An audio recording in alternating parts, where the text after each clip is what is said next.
Student, आप सभी को इंडियन एजुकेशन में स्वागत है। और आप लोग को पढ़ाने के लिए लाई हूँ क्या तो यूरिन एनालिसिस पार्ट से पढ़ाने जा रही हूँ। तो माइक्रोस्कोपिक एग्जामिनेशन यूरिन के बारे में पढ़ाने जा रही हूँ। तो देखिए, आप सभी वीडियो अच्छा लगे तो वीडियो को लाइक और सब्सक्राइब ज़रूर कीजिए। क्लास एमएलटी और डीएमएलटी से पढ़ाने जा रही। तो ये क्या है कि मूत्र परीक्षा यूरिन एनालिसिस पार्ट से यूरिन एनालिसिस पार्ट में कि आज किसके बारे में पढ़ना है तो सूक्ष्मदर्शीय परीक्षण मूत्र का।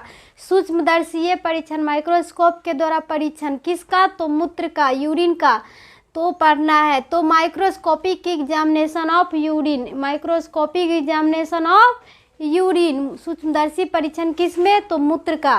तो ये क्या है कि पहले तो हम टेस्ट ट्यूब में मूत्र अलग ले लेंगे, उसके बाद क्या करेंगे कि सेंट्रीफ्यूगल मशीन आता है, सेंट्रीफ्यूगल मशीन लेंगे। उसके बाद उस पर क्या करेंगे तो टेस्ट ट्यूब को रखेंगे और इसको 5 मिनट तक कितना तो 3000 घंटा आरपीएम तक किसको नचाएंगे। 3000 घंटा आरपीएम तक क्या करेंगे तो सेंट्रीफ्यूगल मशीन को नचाएंगे। तो इसमें देखेंगे कि पदार्थ कैसा आएगा तो दिखने में ठोस आएगा। तो ये स्टैंड में लगाएंगे और स्टैंड में क्या करेंगे तो ये स्लाइड को लेकर डालेंगे और बीकर में जो ठोस पदार्थ है उसको क्या करेंगे उस पर डालेंगे। तो इसको माइक्रोस्कोप पर देखने पर तो कैसा आएगा, देखने पर तो ये गोल गोल आकार के दिखाई देने लगेगा। और कैसा तो इपिथीलियम कोशिकाएं, क्रिस्टल, कास्ट, ये सभी कोशिकाएं दिखाई देगी। तो वह क्या है कि स्क्वेमस या इपिथीलियम या बहुकोशिकीय इपिथीलियम। और मूत्रमार्ग प्लस मूत्रमार्ग यूरिनी ब्लडर, क्या है कि यूरिनरी ब्लडर भी दिखाई देगा। किसमें तो ये माइक्रोस्कोप से देखने पर अलग अलग तरह की कोशिकाएं, ठोस पदार्थ दिखने लगती है। तो इसके बाद इसमें क्या हो जाती है कि गोल दिखाई देगा। कैसा तो गोल दिखाई देगा। तो दूसरा नंबर में क्या है कि लाल रक्त कण, लाल रक्त कण कैसी तो पीली टिकिया के रूप में। किसके रूप में तो लाल रक्त कण पीली टिकिया के रूप में देखा जाता है। किसके रूप में तो पीली टिकिया के रूप में दिखा जाएगा। कौन तो लाल रक्त कण तो चोट लगने में होगा, पीली टिकिया की तरह दिखाई देगा। तो ये किसके अथी में होगा तो ये चोट लगने पर होगा, ये चोट लग जाने पर होती है। कैसी कलर का तो पीली टिकिया के रूप में देखा जाएगा लाल रक्त कण में।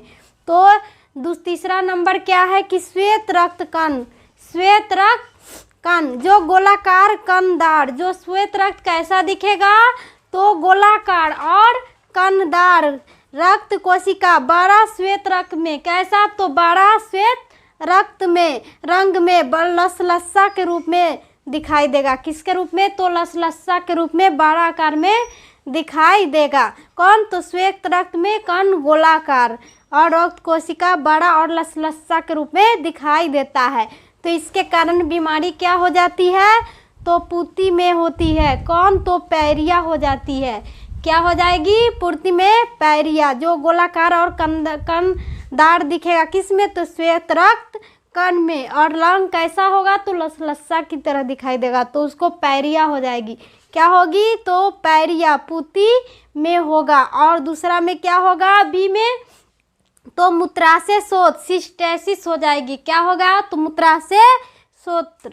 और तीसरा नंबर सी क्या है कि ब्रीक गोनिया शोथ हो जाएगा और ब्रीक गोनिया शोथ बीमारी हो जाएगी। तो ये सभी बीमारी हो जाएगी किसमें तो श्वेत रक्त कण में गोल कणदार और लसलसा के कारण ये बीमारी सब उत्पन्न हो जाती है।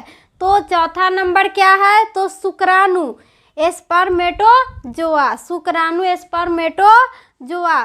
तो ये स्पर्मेटोजोआ। तो दूसरा नंबर में कास्ट है, कास्ट फ्रॉन में प्रोटीन जमा जाने से होता है। कास्ट प्रोटीन में क्या हो जाती है तो फ्रोन को प्रोटीन में जमा हो जाने के कारण, प्रोटीन को जम जाने के कारण यह कैसा दिखेगा तो बेलनाकार दिखलाई देगा।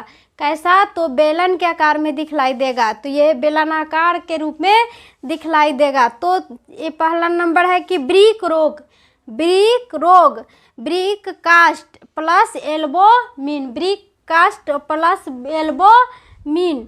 ये क्या होगा कि ये सूक्ष्म जीव ग्राम स्टैंड से रंगेंगे। सूक्ष्म जीव को किस स्टैंड से रंगी जाती है? तो ग्राम स्टैंड से रंगी जाती है। और ऋणात्मक में क्या होगा कि ग्राम नेगेटिव हो जाती है। ऋणात्मक क्या होती है? तो ग्राम नेगेटिव हो जाती है। तो दिखलाई देंगे क्या? तो बैक्टीरिया दिखाई देगा। और इसमें क्या दिखलाई देती है? तो बैक्टीरिया, और सीडोमोनास बैक्टीरिया ही होती है जो इचोरेचिया कोलाई है। ये क्या है? तो इचोरेचिया कोलाई है। तो शॉर्ट नेम इसका क्या हो जाती है? E coli. ई कोलाई इसको बोलते हैं। जो क्या होगा कि ये ग्राम पॉजिटिव से स्टैंडिंग होगा। तो ये वृक्क संक्रमण के कारण किस में होगा? तो ग्राम पॉजिटिव में। तो बैक्टीरिया स्ट्रेप्टोकोकस पायोजीनस है। बैक्टीरिया क्या है? स्ट्रेप्टोकोकस पायोजीनस ये बैक्टीरिया है। तो यूरिन कल्चर को क्या कहते हैं? तो संवर्धन कहते हैं।